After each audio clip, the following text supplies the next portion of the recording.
welcome one and all to the final game of the Amazon EU Masters Summer 2021 Finals. It is K-Corp versus Fnatic Rising 2-2. For K-Corp, an opportunity to become the first back-to-back champion, spring and now summer in 2021.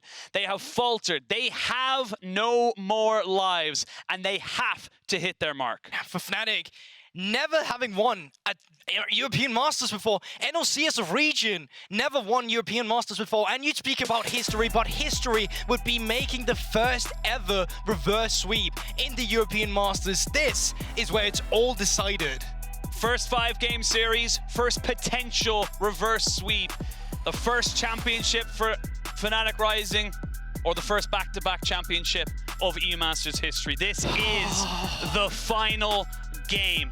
Karmine Corp on the blue side, Fnatic Rising on the red. We'll quickly go through the bans. We are seeing an early adaptation, game plan taken off much earlier now from Karmine Corp. Yeah, definitely. New adaptations are coming in, and I wonder now for Fnatic, do they still feel like that the bans in the beginning was all they needed to go for? Because K-Corp all of a sudden decided, you know what, I don't think Jarvan's a champion, and they just removed him. But now, adaptations are genuinely coming in. They're removing a lot of comfort of the Fnatic Rising solo laners. We have seen Dajor on this champion 4 times in a row. He will have to play something different. And now, for the Fnatic Rising, where do you go? Where do you want to see them prioritize this final ban? It's interesting because it's the fact, do we want to ban the Rise and just let these two globals be away? SAKEN has been hovering onto the Azir every time this has happened, but it hasn't really gained much, and it's just not even going to be the Jarvan, the Varus, or the Aphelios from this side of K-Corp. It's just going to be the Thresh, and I feel like as Fnatic right now, Viego is still up, and to me, Viego's was one of the big question marks. I'm actually surprised you haven't banned Viego instead of Gangplank here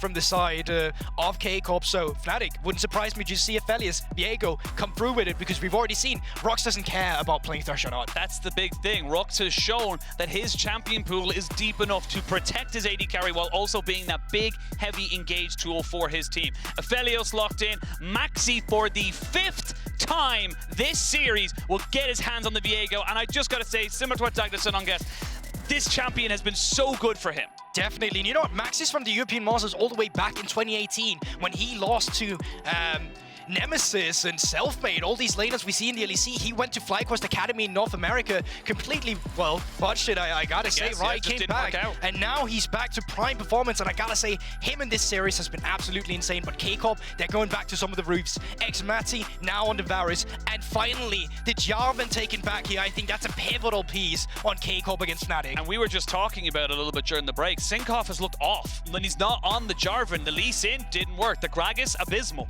It just wasn't good enough for this stage. So I love seeing him going back towards the Jarvan. And again, we say that this is going to Cinkrof. It is still a flex. It is still something they can go for. But without the red side counter pick for top side, I'm almost certain it's going into his hands. I think you're completely right about that. And they just secured the disengage immediately here, which might pan out well for him in the grand scheme that, you know what, this Jarvan, he's going to be jumping in, we can try and just kill him, blow him up immediately. It's something we didn't see from them beforehand. Every time the Jarvan jumped in, they just left him alone, didn't hit him. And it's exactly what they want to see, what they can get it onto the champions, onto the backside, create problems. I will say though, first 2 games, we didn't see an Aphelios for Bean.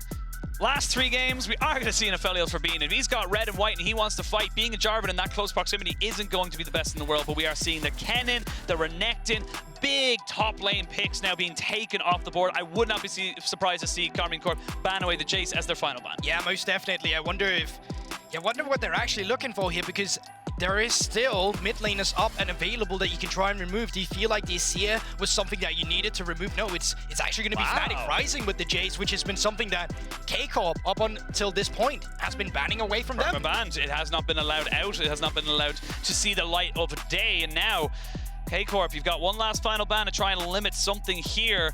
Both AD carries, both supports, and both junglers, you would assume, have been locked and loaded. So it's all about those solo lanes. And now, Sylas locked away from the side of K-Corp. That tells to me they're looking for a Galio Camille. They're looking for a death ball composition, and they don't want a Sylas that can travel with. Oh, it's going to be interesting to see what they're looking for in that regard.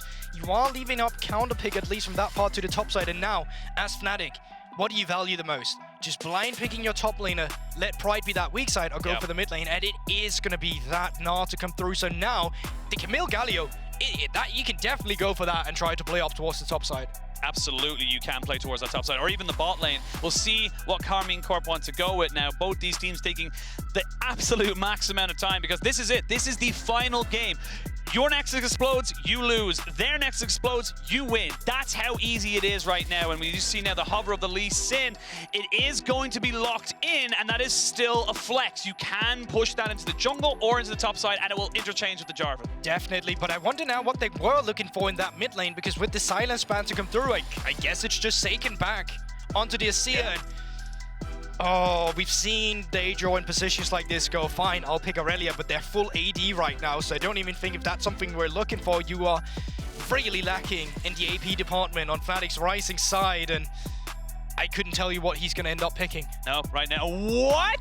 That actually happened. Oh my god, we do not talk about hovers because it's a waste of time. The Seraphine locked and loaded into the mid lane for Dajor. I'm going to lean on you right now because I feel like this is something that he is very much going to be a pocket pick, if anything. Sure. This is going to be very interesting. You can definitely see it front to back. Every time they jump in for the fight, you run that Seraphine ultimate through them. You also have the Braum for the disengage, but crucially, that's a very immobile champion. And oh my god, I'm getting worried here. There is definitely some good disengage and engage from the side of Fnatic. Corp has some of the same now, but with this bot lane, with the Thresh and with the Varus, I can definitely see them get some variety. And all of a sudden, we've been talking a lot about Rhuckz today, but it might be time we start talking about Targamas again, because there is going to be a lot of roam potential to come through in this one. There is an awful lot of roam potential, but there's also an awful lot of pressure. Like we said, Karmine Corp came in. They were 2-0. They have 3 chances. They've squandered 2 of them. You're on your 3rd shot. You cannot miss. You have to hit your target. And this is the type of pressure that is going to set you up for LEC, to put you on these bigger stages and say, can you deal with it? Can you perform when it matters most? Game 5, Karmine Corp of the LFL versus Fnatic Rising of the NLC. History will be made. With a press of a button, we jump into the game. It's going to be made no matter what. We already talked about it. First back-to-back of a region, for a team even, with K-Corp or NLC. First reverse sweep and first European Masters title in general as well. It's not even going to be one click of a button. It's going to be multiple clicks leading up, and it has been so far. Fnatic definitely has been gaining a lot of momentum. Remember, they are the one who is on the verge of that reverse sweep.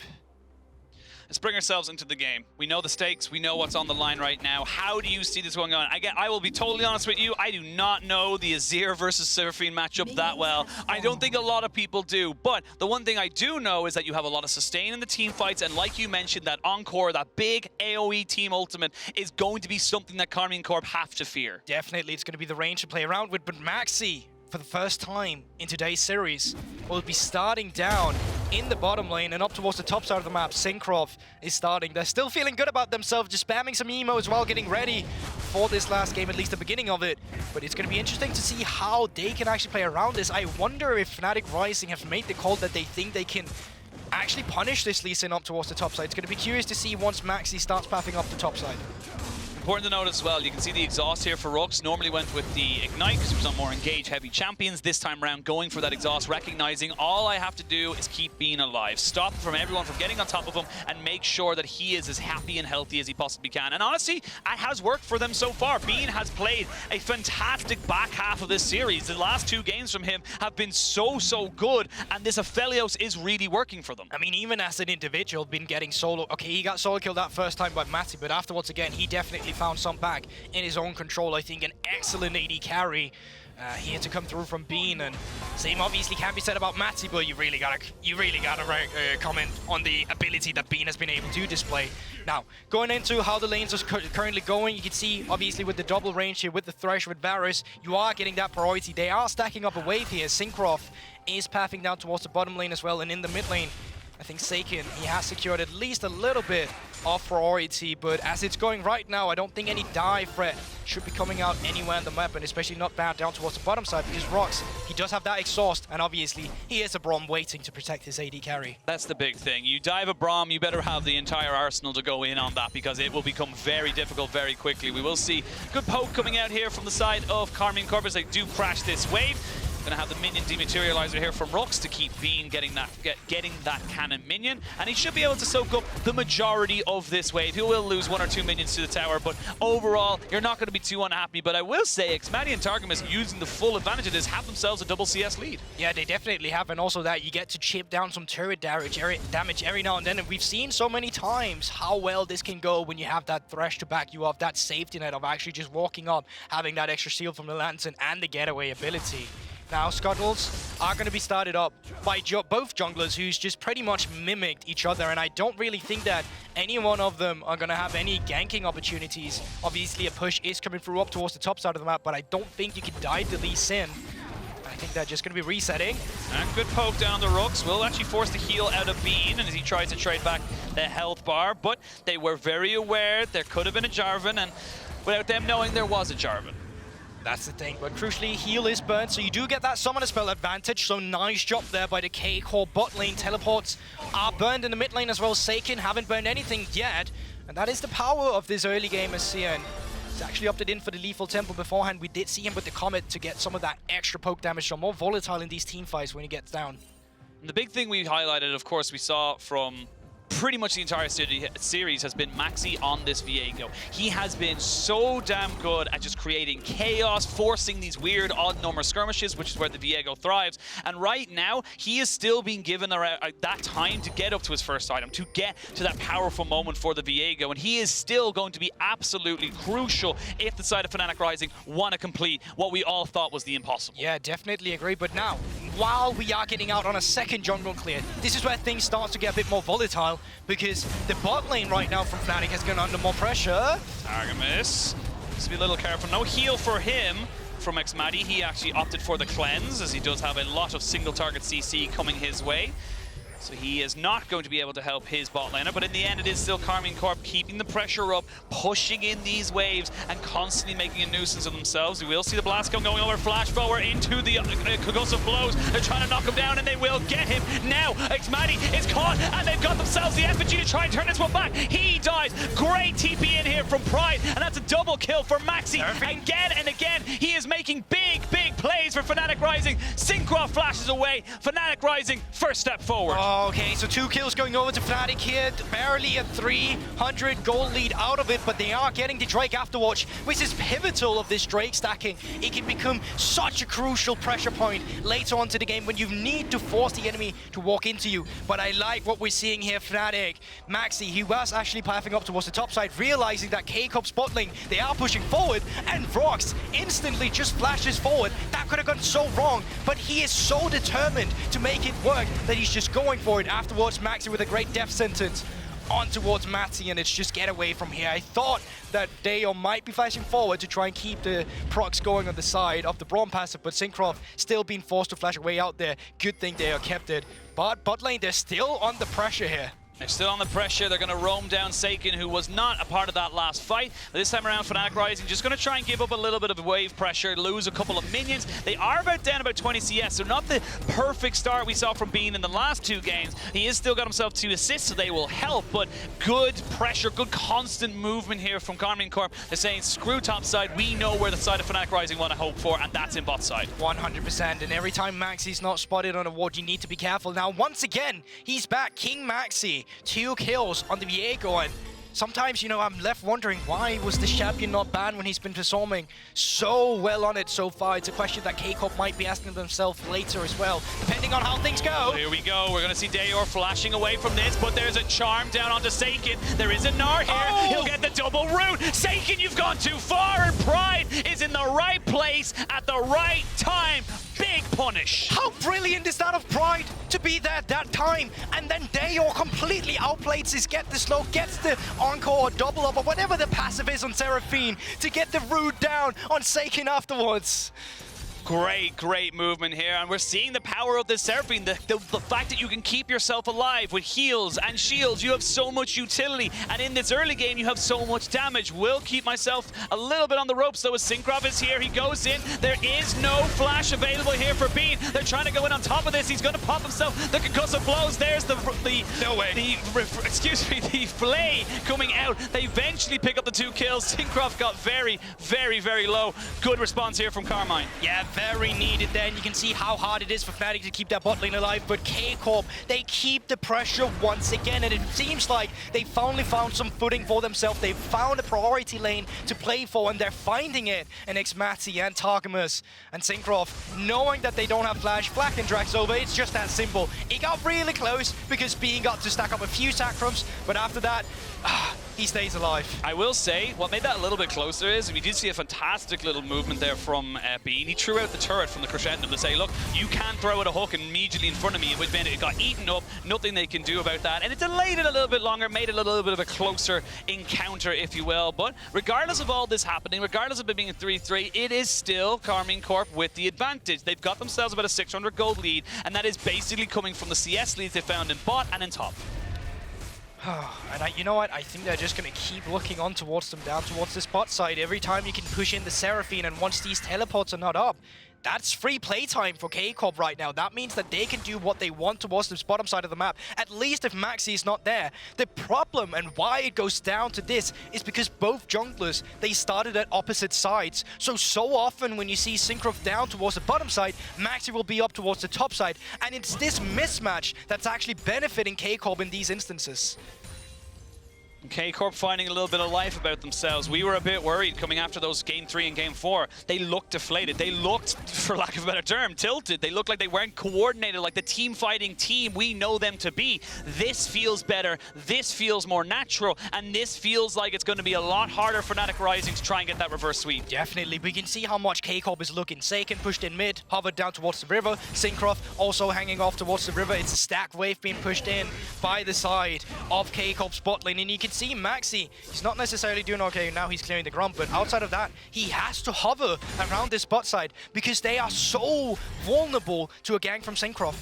Do have flash now available, or just about available for Bean, so will be able to get himself out. But now Cinkrof finds himself in a 1v1 that he probably did not want. And what the hell just happened bot side? We'll talk about that in a minute as we can see Cinkrof flashing away from his own Cataclysm. Heartbreaker from MAXI. But in the bot lane, it was a 2v2, and it was Fnatic Rising who came out short. And they're even expending their mid laner's TP here just to make sure that the wave can be picked up and they won't get too many plates. A lot of wave clear coming out from the Seraphine, but that just means SAKEN can now go towards the mid lane, push in the plate for himself, get a beneficial reset, and have the tempo advantage here.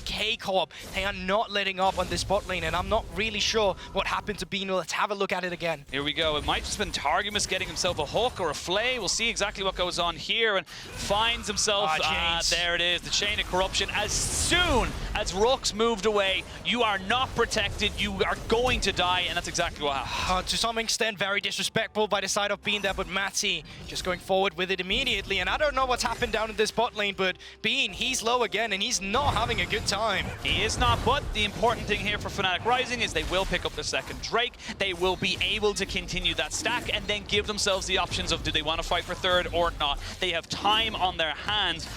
And it all comes down to those big team fights. It becomes the focal point of their composition. Like you said, Bean not having a good time, but he's the damage. He's the only real damage they have in these big team fights. The Seraphine's going to be used to try and keep him alive, not to try and take anyone down. Yeah, but I just wonder if Fnatic is going to be able to contest on the third one, because Corp right now, if they can continue with being as oppressive as they have so far, even now, Fnatic had a Rift Herald, can only just send it like this.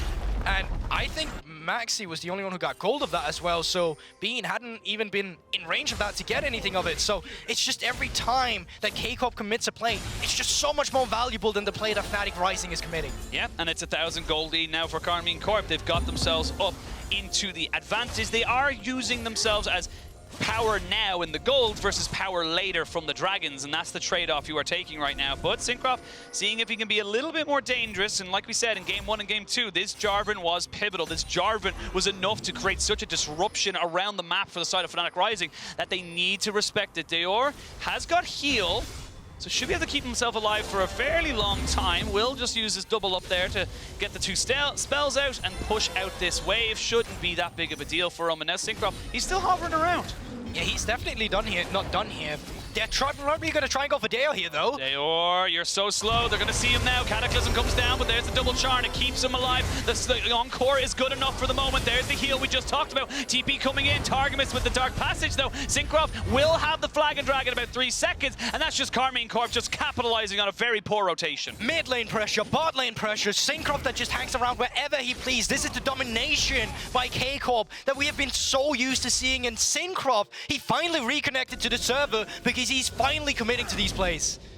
And again, on this Jarvan, looking very, very solid. I will say there is 2 kills here for MAXI, still not doing bad himself, but Cinkrof, he doesn't care about anything from right now. He doesn't need gold. He doesn't need XP. He needs kills for his team, and that's why he's just not caring about his camps. Yeah, definitely. He's a level down to MAXI, but that doesn't matter. MAXI, though, already down towards the bottom side. He suspects that Cinkrof should be around, but it's just, when does it stop from Fnatic? Because the pressure is just relentless from Corp. Here we go. There is the Chain of Corruption into the box and the hook. They're going to try and jump onto Rhuckz, but Cinkrof not tanking the turret. There's the TP coming in. They're going to try and jump on top of this one. Cabochard gets the kick, but it's onto Rhuckz. Both the bot laners are dead, and now MAXI in a 1v5 has nowhere to go. That was beautiful from Karmine Corp. Oh my word, Karmine, you show up when it matters. Apparently every time it's needed here.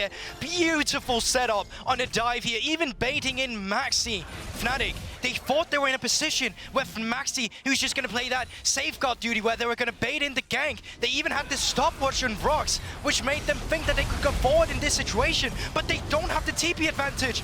SAKEN, he does have it, but he's just walking down himself, and as soon as Cabochard joins the fight, there's nothing you can do on the side of Fnatic. So yes, you're pushing in your solo lanes, but at what cost? You're losing so much in this bot lane, and crucially, the man who's been your savior for the past 2 games is now 0 and 4 and a level down.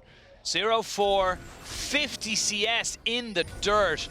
This is not looking fantastic from Bean, and Fnatic Rising, they're running out of options for the first time really in the early game. We've seen them now take a massive step backwards in the gold deficit. It was 1,000, it's now 4,000. It's huge for the side of Karmine Corp, and now they can keep pushing forward. You have a Lee Sin, a Jarvan, hell, even a Azir. You have ways of getting into that backside and making your life hell. Pride will dodge out, and that's a good little ultimate, forcing xMatty to flash. Did not trust that the Dark Passage would keep him alive, and now it's SAKEN here, forcing the flash from Pride. Does he have enough damage? He flashes forward. He will not. Yes, he will fall. But in the bot side, we can see the Encore coming down. It's Cabochard trying to jump in on top of this as we jump straight back into the action. How are they losing? Seraphine is dead in a 3v2. It is still Karmine Corp coming out on top. What? Was that not 4v2? I swear Dajor was down here as well. What just happened on the bad side of the map? I hope we can get a replay of that as well, because Fnatic finally seemed like they could capitalize on something with Pride trading 1-for-1. But MAXI is still getting these turrets, and quite honestly, I'm afraid to say it, but Corp, man, it's pure domination. Let's see what actually happens down here. So 4 members of Fnatic is making their way down here. So Bean getting caught in by the Cataclysm. I wonder if the kick is going to come through. No, this is just almost straight up a solo kill. And by the time Dajor joins the fight, MAXI is here as well, but no, they're just losing. They're just completely outplaying it. Cabochard and Cinkrof, you absolute gods. Just so much pressure coming out from this Jarvan pick. We have a look at the damage zone. You can see it there. If no one does the damage that the side of Karmine Corp can do, no one can match it in this early game. You're now down 5,000 gold. You're going to lose the Rift Herald. The only saving grace I will say for Fnatic Rising right now is that they have 2 dragons in their back pocket. They are not miles away from their soul going down, but I don't think Karmine Corp care. That's the thing, and even if they did care, that's a Cloud Soul. That's not going to give you what you need right now in this game. So yes, as Karmine, you'd much rather trade this for the Rift Herald, because already you're accelerating so hard and you have all the tempo advantage. You get to make the plays in the side lanes, you get to make the collapses, you get to pressure the enemy, rotate them around, jiggle them around, and that's what's crucial now for Corp, is that they don't have a single losing lane. Everywhere on the map is winning. They didn't even need to use the Rift Herald to take down the tier 2 turret. Karmine Corp fell asleep during game 3 and 4. Looked like Fnatic Rising had their number, different drafts, different ways of approaching the game. Thought the rise was the whole thing. There's a Chain of Corruption coming down. The Encore does land. xMatty forced to use his cleanse. So you're trading ultimates, but a summoner has been used now from the side of Karmine Corp. But with the Rift Herald pulsing in this bot side, you do have Pride here pressuring away from Cinkrof and SAKEN. it ends up being just a push into the tower, and they might look for a little more. Yeah, even after this, you can move down towards the bottom side of the map where Cabochard currently is setting up another wave. So you shove in this mid lane, you force a response from Fnatic if you want to take care of the next wave, and while you're walking down there, you're just taking away all their camps. That's the Wolves gone, that's going to be the blue buff gone, and you're losing the CS, you're losing the towers, you're losing grasp of the situation right now, because K-Corp is in utter domination here unless MAXI gets caught, but dashes out to safety with the help of Targamas, who's finally really showed up in this series as well on the Thresh pick. 8,000 gold. Do you look for a TP play? Do you look for something? What can you do right now? Because this doesn't feel like the same Karmine Corp, but as I say that, they're gonna go straight in. Wombo combo, shifting sands into the Emperor's Divide, and this divide is getting bigger and bigger for the side of Fnatic Rising. 2 are dead. It's Bean and MAXI alive with Dajor. I don't think they can defend this inhibitor, because Cinkrof is not done just yet. He's definitely not, and it's just K-Corp. They're luring Fnatic in to a false sense of security. They were waiting around their own fuck of war to the point where they thought they had to recall in MAXI now, in a position where he's just forced to leave. Bean, you can't stay there. He flashes away, gets the root down. He's just trying to run away, keep himself alive. The death sentence will not be just that. But you're losing everywhere on the map. It's a 10,000 gold lead, and we haven't even hit 20 minutes. There's dumpster fires everywhere right now from Fnatic. Everywhere on the map. You don't know where to bring the water, to send the men, to actually help salvage this situation. And I'm scared to say it, but this is a 9k gold lead almost 20 minutes into the game. As soon as Baron gets on the map as well, and you're forced to walk forward here. Once again, K-Corp, they don't have to care about that Cloud Soul. It doesn't matter at all. Observers, can we quickly look at the gold between all of the different players, just so we can see exactly where everyone has it. 2,000 gold lead in mid lane, 1,000 gold lead in top, 1,000 gold lead in jungle, a 3,000 gold lead in bot side. This is, as you said, just win, win, win. Hell, even Thresh is 1,500 over Braum. You've been got to rule in 2 games, but the prince of the bot lane, xMatty, he's definitely back in this one, and he's taking control of a lot of the action. But once again, it's been K-Corp's ability to play around their bot lane. It's their ability to move the wrap around them. And now, speaking of moving around the map, they're taking as aggressive vision as they can, making sure Fnatic needs to walk very far to even get some vision down, and even to get close to the Baron. And look at the deep wards you've got available for the side of K-Corp. They have wards for TPs, the pink ward to the top left and the bottom right. You have ways of making creative opportunities for your team. And here we go. They're going to use the Cataclysm. MAXI will not get caught out by it. That's a 4-man encore though. And Cinkrof will not die. He's just too tanky. And that's it. It's done. The Emperor's Divide is a divide between K-Corp and Fnatic Rising. And that is all she wrote, Guldborg. K-Corp, Karmine Corp, the second seed from the LFL, will become the first back-to-back Amazon EU Masters champions. They had to work for it. They had to push for it. But in the end, you cannot run from destiny. You can hide from it, but it still comes for you. This has been the best goddamn European Masters Finals ever. No question about that, and deservedly so. K-Corp, they take it in the end, because we've talked about domination today, but no game was as dominating as what we just saw right now. Every member on K-Corp stepping up. We were talking about individuals like Cinkrof stepping up all of a sudden. Targamas, not on the roams, but for the bot lane domination, not for opening the map, but for closing it around Fnatic and make their world crumble around them.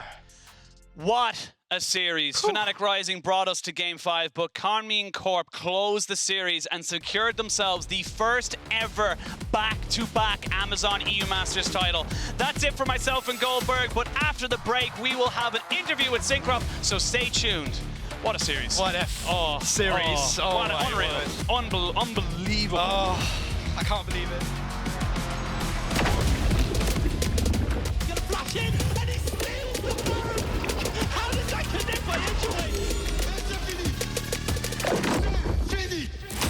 As EU Masters Champions.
Welcome back to the studio for our final debrief of the day. And Cinkrof, thank you so much for joining me.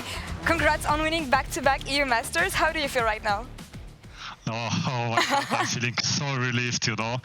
Like, I mean, this year was really hard. It was so much work, and in summer, a lot of teams wanted to catch up, you know, to us. They were very motivated, and it's so hard to defend the title, you know. Like, I can't stress enough, like, how happy I was after the 5th game. I can imagine, but what does it mean to win this time around again, after winning Spring? I mean, to me, it was honestly everything, because like people tend to forget, yeah, like it doesn't matter if you won in Spring, no one remember it, yeah. So I really want to go LEC, and to me, like I really had to win, yeah, like EU Masters. I did it. I hope this is actually possible right now, and yeah, I mean, it's like everything, you know, like. Oh, I'm so happy, really. Like, I can't put it in words. I can imagine that it's the main goal indeed. And you were telling me that teams were looking into catching up with you guys because, well, you were the team they wanted to take down. So how much did you feel the teams try harder against you, especially today when you look at Fnatic Rising and the way they improved over the course of the series? I mean, honestly, like it's mostly like misfits, you know, that pushed us really to the limits, like especially in the LFL final. I mean, today, of course, like Fnatic played really well, but I feel like we didn't play good today. Like outside of the, like, of course we won, yeah, but I don't feel like we played good. We struggled a lot, especially if 3rd and 4th game, we struggled a lot in the communication. We were not on the same page. We could win 3-0, but we were really struggling today.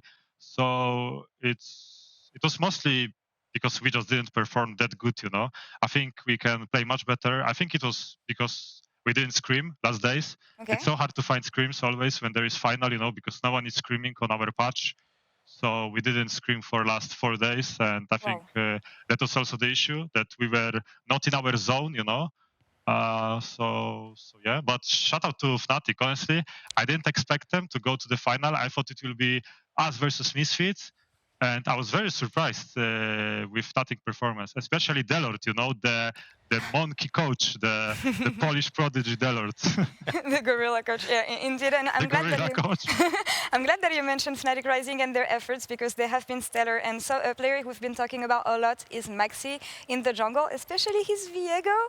Can you tell me more about Viego and the matchup against MAXI today? Because it looks like he made things a bit difficult for you.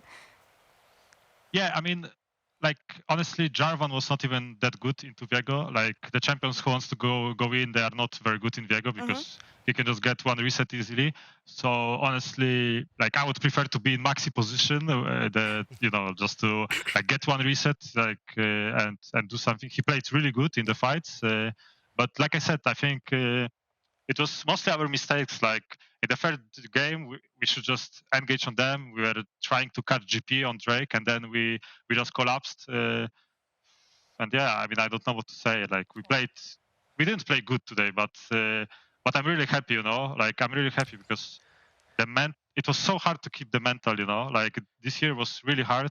You guys can't even imagine like how hard it is to defend, you know. Like especially the viewers. Yeah, I'm referring right now. It's really hard to keep the track on the goal, and yeah, like it was more like relief, but yeah, I'm very happy as well. Well, lucky for you, you have the blue wall and the ultras and all the fans cheering for you. That must have been helpful. When you think of the journey you've been through, rebuilding after Adam left, picking up Cabo, how stronger were you compared to the lineups you had in Spring, Cinkrof? I mean, they have different styles, you know. I mean, they are kind of similar, but I feel like Adam is like kind of whatever. Pick me whatever, I will smash anyways. You know, you don't need to play for me because I can prove, you know. Anyways, like Adam was legit maniac. Like he was level 2, he could be on the tier 2 tower, you know, in enemy, like in scrims, you know. So it's kind of different. Also, the champion pool. I mean, he had kind of limited champion pool. So, but I'm glad teams didn't exploit us, you know, in this way.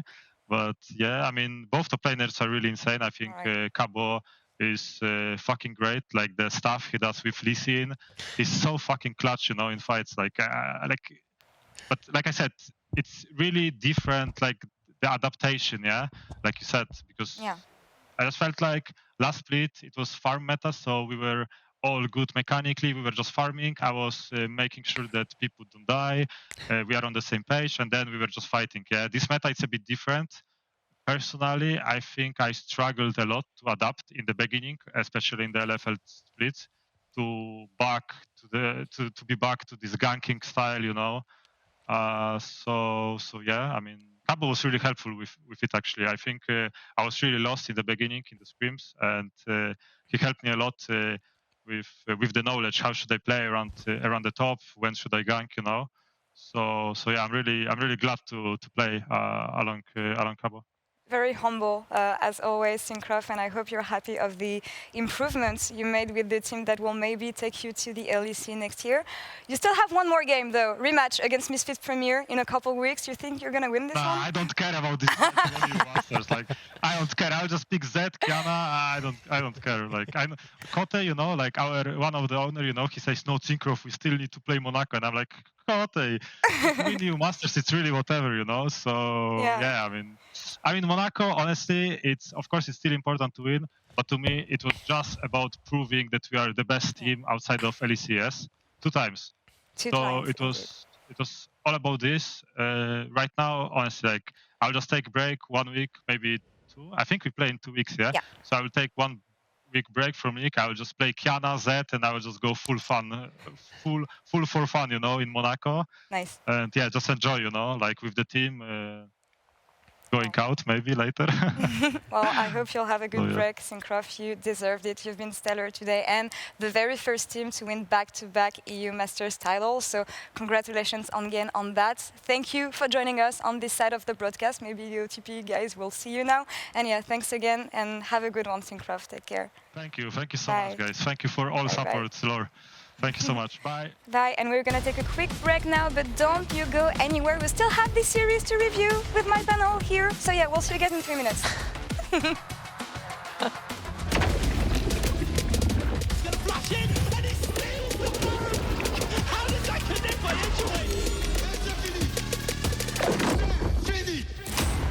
EU Masters Champions.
Welcome back to the Amazon EU Masters. Corp are your back-to-back champions this year, and Trouble, Dagda, what a series it's been, and especially this game 5.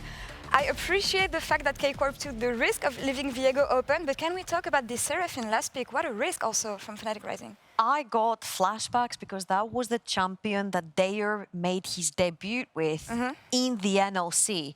And it made sense. You've got the Aphelios as your hyper carry, triple melee, and Seraphine really thrives in compositions where their AD melees and just shields them and speeds them up and keeps people at bay, and then the Aphelios will have so much room to work with. But I feel like Karmine broke the code there. They're like, cool, the main denominator, the common denominator here for Fnatic Rising is Bean. The last 3 games, it has been Bean. So if we shut him down, there is no secondary carry to fall on for Fnatic Rising. And I felt like it was a stellar performance from Karmine to like shut that down, identify first, and then shut that down. Yeah, and there was 2 big picks that are part of that, right? We got the Azir into that Seraphine that had a ton of push in mid, so you had the priority to roam, and as well this Jarvan. Like, it was one of the big things that we were looking at was like, hey, this is kind of the last big early game pick that we've seen. You take that Jarvan, you continuously go bot side with the Azir, they went for these dives, and they just shut down this Aphelios so quickly and so early. And I think shout out to xMatty as well. Again, we were talking about how good he is at controlling these early wave states. Well, he found himself a quick 10 CS lead before things even got rolling down on this bottom side of the map. It got out of hands really quickly on the side of Fnatic Rising. Trouble. What do you attribute the failure to? I don't want to believe it's just a composition, because we've seen them come back after difficult early games. Why didn't this happen this time around? So here's the thing, right? A lot of people will say, had Fnatic not thrown game 1, that was their trophy to take. And I feel like sometimes for a lot of players, especially the younger ones, this is going to haunt them for a while. They're like, what if we hadn't thrown that 5-6K lead? It was our trophy to take. It was our season. At the end of the day, you're playing against a Karmine where if you give them a nail, they'll take the whole arm, and they took the whole body at the end because they are back in form. And I really love how humble Cinkrof was about it. They're like, it was so difficult for us because every time Fnatic Rising would draft and find something new to attack us with, we would have to decrypt that. And I feel like Dajor and the crew are making it so easy for Fnatic Rising to play with the drafts that they're getting, that then it becomes really hard for the opponent team to find the code in the game and attack. Again, Karmine found it really easy with the Aphelios. They shut that down, and of course, props to the entire crew because they all popped off. Even, I saw a few, tweets. They were like, why SAKEN on Azir again? That is his champion, 100% win rate. The guy was popping off even on the 2 losses.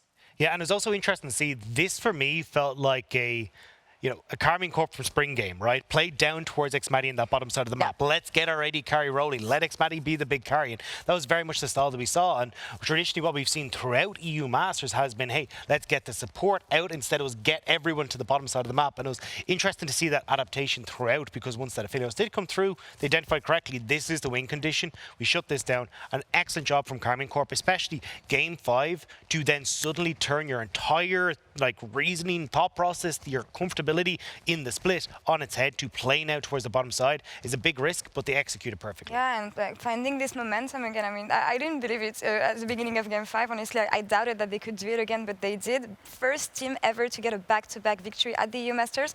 I just want to take a quick step back at the championship that we have been witnessing here. I do hope that the NLC will get a 3rd seed next year, and I do hope that we'll get to see some of these players also playing the LEC because they deserve it.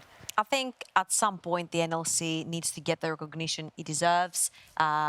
It was a running joke for a while back in 2020. I think 2021, BTXL making it all the way to the finals, challenging Karmine to the very end. Same story right here with Fnatic Rising, making it all the way to the finals. I know that the blue wall is a really hard one to crash, but at the end of the day, when 2 different seeds make it all the way to the finals back to back, I think that the region does deserve a 3rd seed.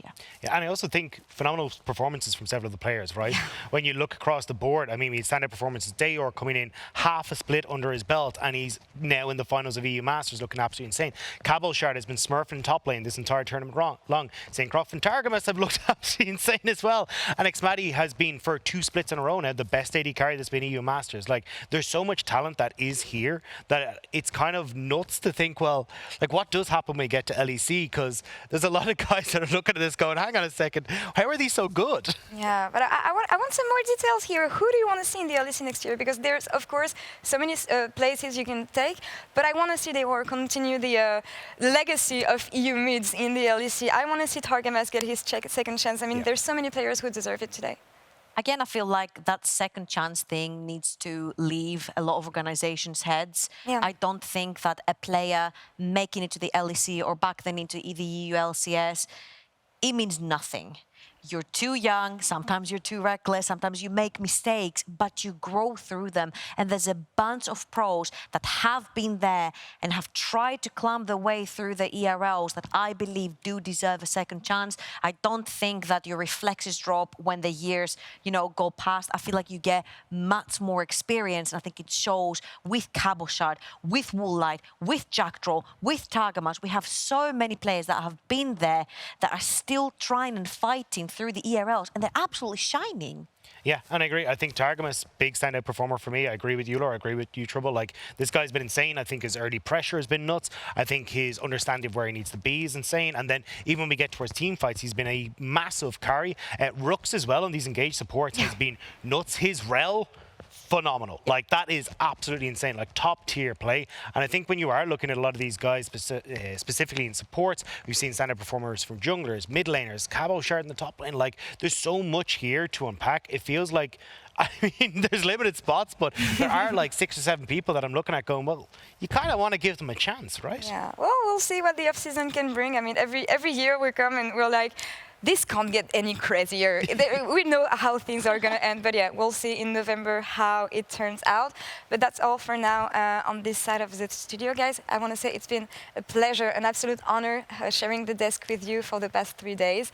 And we'll see you around next year, hopefully. And also, thank you so much for following us. And thank you also for joining us into the Amazon EU Masters this summer. I hope you enjoyed the tournament as much as we did, and stick around for more League of Legends action with the World Championship starting October 5th. Thank you all. That's all for us. Have a good night, and we'll see you around. Take care. You win again. And I win again.